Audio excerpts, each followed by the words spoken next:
Story number one, the Canadian Arctic. So the background here, after I left engineering physics, to my mom's horror, I spent the next 22 summers in the Canadian Arctic as one very proud Canadian to a room full of others. If you have never been to the Arctic, you gotta go. This is a land of unbelievable beauty, like mind-bending scale, right? It's the land of the midnight sun. It holds a history of the gold rush. It's the last frontier. It's a place where possibility and opportunity feels closer to the surface. But of course, it remains demanding and unrelenting and unforgiving. It's primal and wild. We're traveling through it on frigid, turbulent rivers and into this disrupted, volatile, uncertain landscape. All of those adjectives can be used this morning to describe the modern business world, the modern environment that we live in. But into this disrupted, uncertain environment wandered dear 76-year-old Marjorie from Switzerland. And to be fair, Marjorie did not want to be there. It was her husband who had booked these tickets. She was not thrilled initially.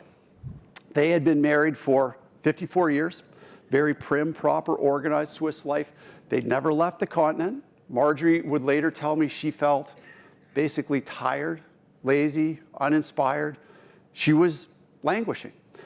Her husband, though, had read a book about this kind of Paul Bunyan-esque trapper, and he'd always dreamed of visiting the Yukon. And so she'd gone to bed one night, and he was online just passing the time, as you do. And an ad came up for a 12-day trip on the Tatshenshini River. In went the credit card details. The next morning when Marjorie woke up, he told her what they were going to do for their summer vacation. And she was like, are you freaking kidding me? Like, return the tickets. Like, she wasn't even going to talk about it. It was like, there's no way. 2 months, like, just, I'm not even going to talk about this.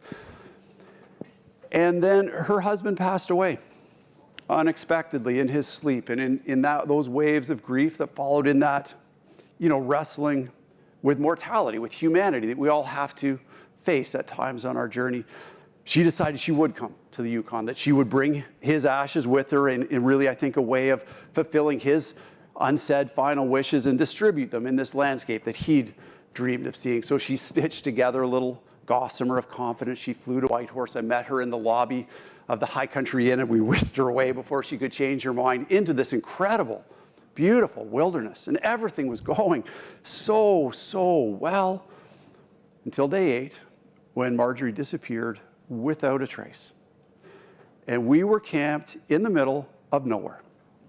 This is as wild as it gets. What had happened? I mean, she was just gone. If she'd slipped down those steep banks into the river, been washed away, she was going to last minutes. We dispatched a raft, nothing. Organized a hasty search, nothing. Built out a bigger grid search, absolutely nothing.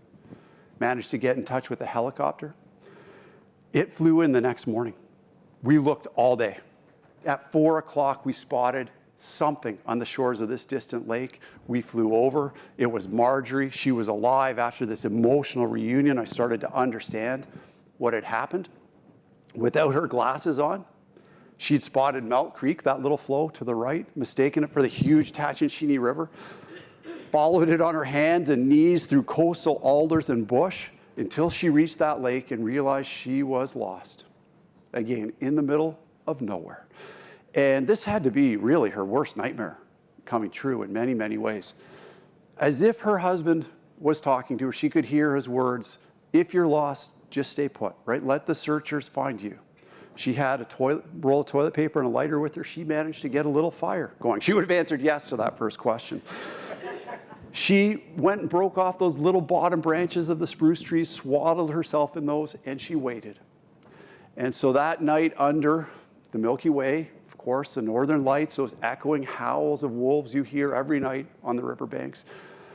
This was so profound, so impactful for Marjorie that for the next 10 summers, every single July, she flew back to Whitehorse from Switzerland. She called that helicopter pilot, had him fly her to the shores of that remote lake and leave her alone for a night, just by herself, so she could be reminded of who she was and what she was capable of, and this feeling that had really of flourishing that had lain dormant and unseen within her for 76 years.